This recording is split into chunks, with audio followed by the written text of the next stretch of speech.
Coach. Back another week. Holiday week. You had a Wakefield Christmas tournament. Yeah. It was a tough lineup in that tournament. It was brutal. It was a meat grinder. Yeah. We actually had Braden Galt on the show earlier this week from on our show he was a guest on the show. Battlefield, he can score a little bit. He can put it in the basket in bunches. Yeah. Take us through it. You guys had you played Battlefield, you played St. Albans, and you took on Chantilly too, right? Yeah. We opened up with Chantilly. Very well coached team by Jim Smith. Coach Smith's been doing this for a while. Very disciplined team, very methodical, very deliberate. And it was, something different than we're used to seeing. We used to seeing teams that like to get up and down like we do. So it was a good test for us, and we ended up started a little slow in that game, and then we kind of picked it up in the second quarter, and we were able to squeak that one out. We ended up beating Chantilly by 1. Turn around next night, we had a in-county game in Fairfax against Battlefield, and it was just a tough game the entire game. I mean, it probably had at least 10 to 15 lead changes throughout that entire game. Both teams made several runs throughout the game, but it was a 1-2 possession game the entire game. Down the stretch, we had our opportunities to win it. We just couldn't make plays when we needed to make plays. Too many negative plays, and just didn't make game-winning plays. And we came up a little short in that when we ended up losing to them by 2 in overtime. So that was a really good lesson for us. We'll spend some time, and we've spent some time over the last couple of days talking about situational basketball. Right. We didn't handle the situations well, and that's to be expected with with a young team. So we're gonna take this as a learning experience. And then we ran into a St. Albans team, 6'9" kid going to Mount St. Mary's, and I just thought our kids were a little physically and mentally fatigued, and it showed. We ended up getting beat pretty good by St. Albans, and I just thought our kids. We got about 5 or 6 kids playing close to 30 minutes a game right now because of our current situation. So you could see the fatigue set in.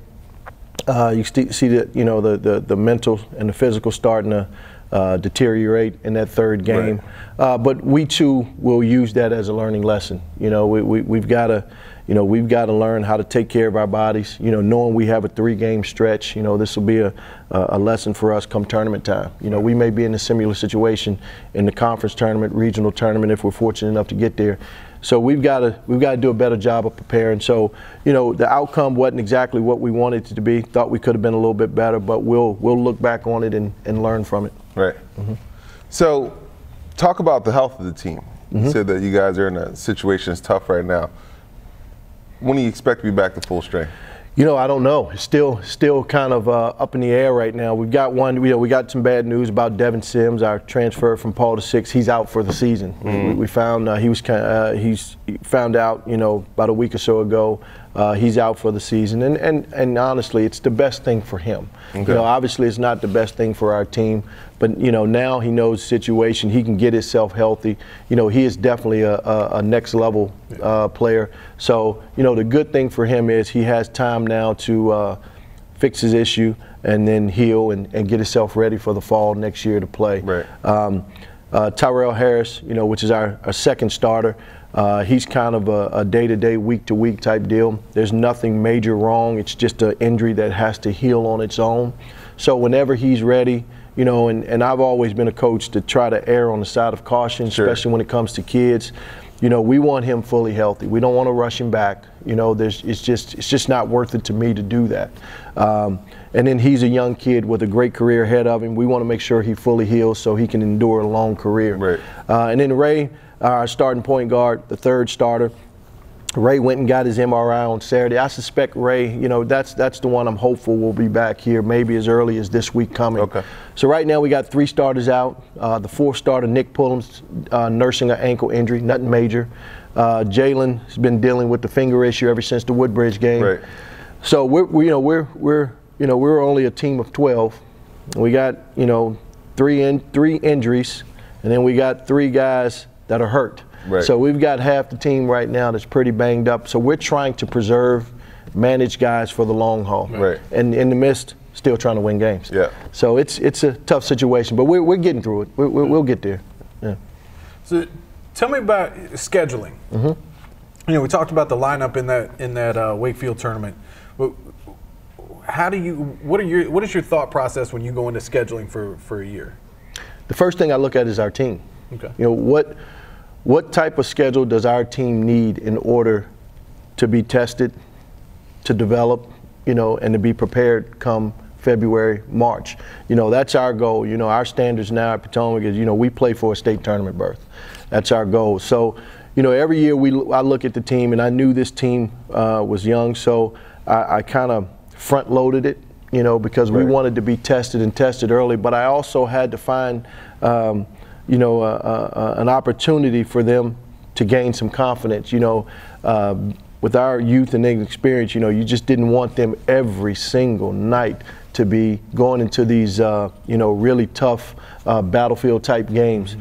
So it was just a mixture of, you know, we put Hayfield in there, we put Edison in there. I thought those were 2 early tests for us. That would have been good. And then this Christmas tournament would have been, you know, really, really good for us. So personally, that's what I do. You know, I know a lot of guys, we'll play anybody, anywhere. Well, that's fine. I think we all will. But I think you have to look at your team and see what type of schedule is best for your team.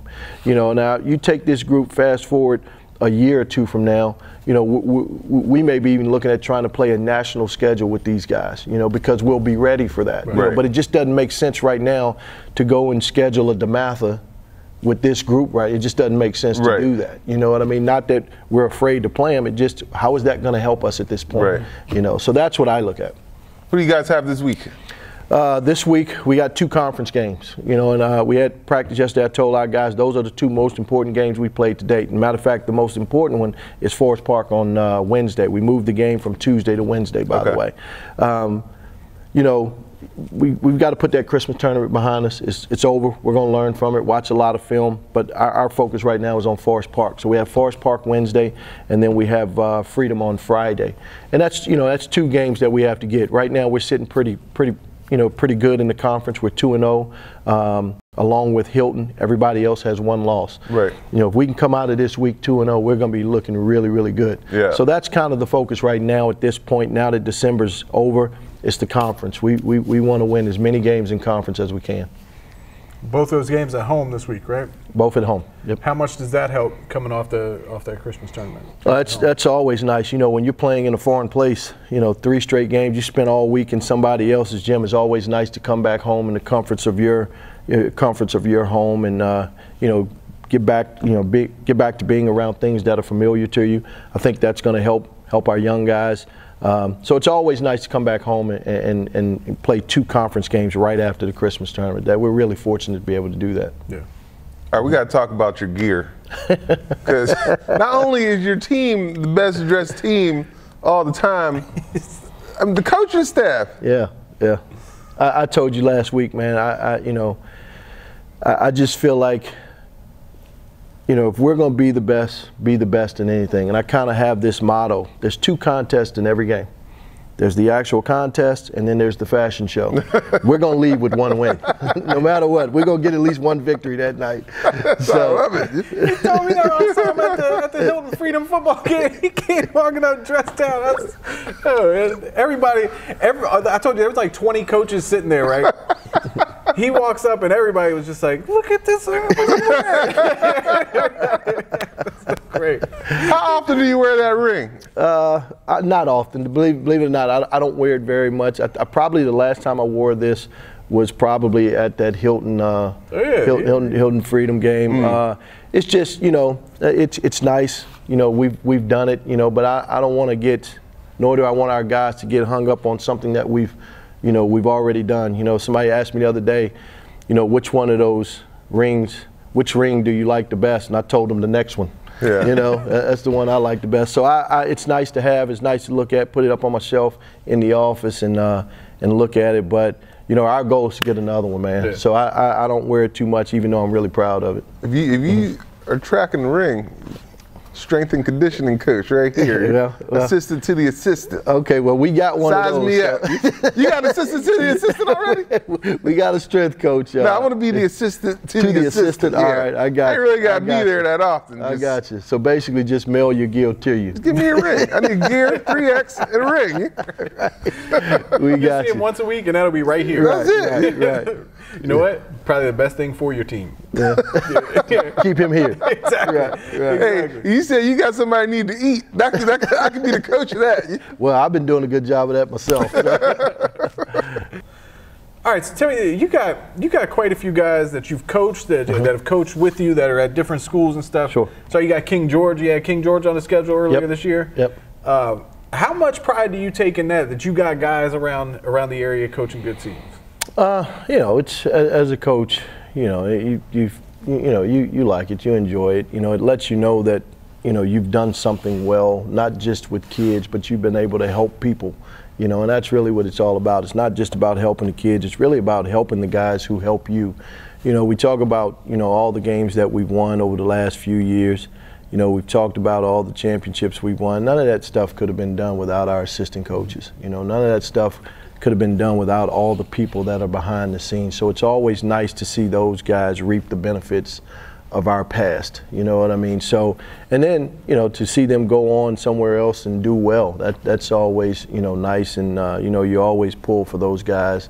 You got Anthony Mills down at King George, even though, he was never one of my assistants. I coached Anthony when he was younger. I was an assistant when he was at Potomac, and his brother is my assistant coach. Mm-hmm. So of course we pull for him down there. We got Hooker over there at Highland School, who's having a really, really, really good year right now. He and I talk, several times a week. We even scrimmaged each other and this year. So, it's always nice to see that. And then you got Sherm over there at Patriot, who's obviously put together a really good team over there, and they're doing fine over there. It's always nice to see, that guys get to reap the benefits of their hard work that they put in when they were at Potomac. That's always a good thing. Have you gotten to watch any other, outside of like your, conference opponents, any other teams in the area? You get to see anybody? And we actually kind of get to see other teams while scouting our conference, because they play in December. They play an out of conference schedule. A lot of guys now, believe it or not, man, there's as coaches, we've gotten lazy, man. A lot of coaches now are just requesting film. Right. That's fine, but for me, I still need to put eyes on the opponent. Right. There are things that you can't see on film that you can see when you're there in person. So to answer your question, yes, I've had a chance to see a lot of other teams. I got to see South County. Mike's got a really good team over there. Those guys are, I went and scouted South County and Hayfield before we were playing in Hayfield, and I enjoyed watching the game. And you pick up other concepts. You pick up other things from coaches when you go out and see them. So, yes, I've had a chance to see other teams in the area. I've had a chance to see quite a few teams.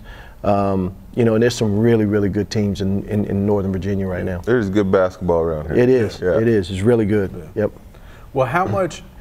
So when you're preparing and you're scouting a team, do you have assistants go out and scout, or is that something that you want to see yourself?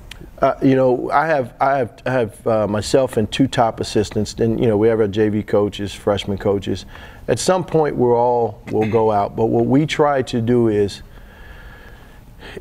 myself and my two top assistants, we all try to put eyes on the team at least once. So that makes it where we've at least seen them 3 times before we actually play them.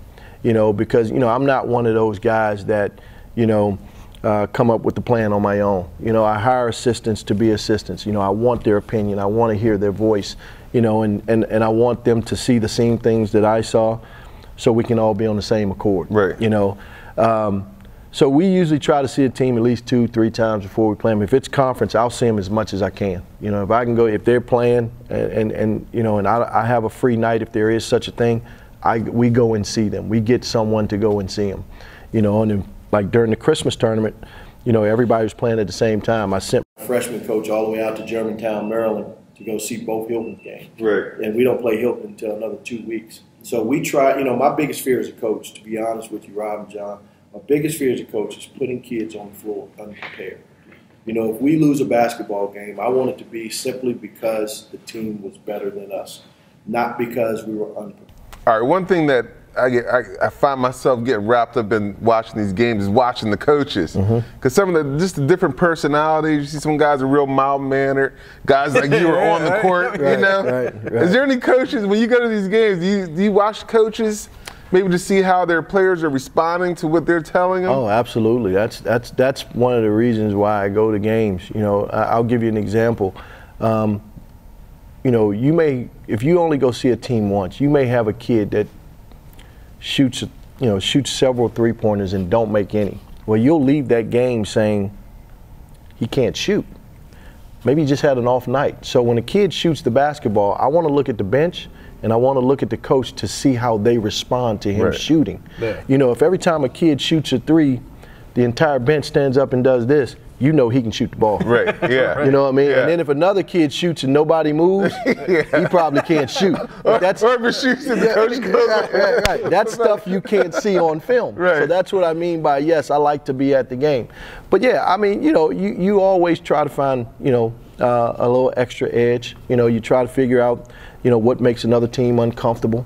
You know, and then there's certain situations where when a team gets uncomfortable, when you're scouting, you have to look at that situation and say, what made them uncomfortable? What made that coach uncomfortable? And we try to put them in that same situation when we play them.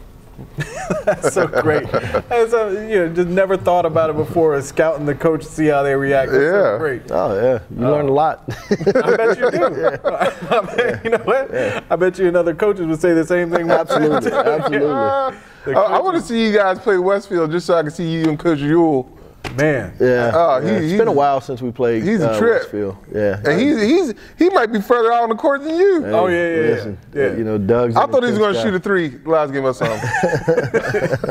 It might have been a two. It might have been a two. Probably been a layup,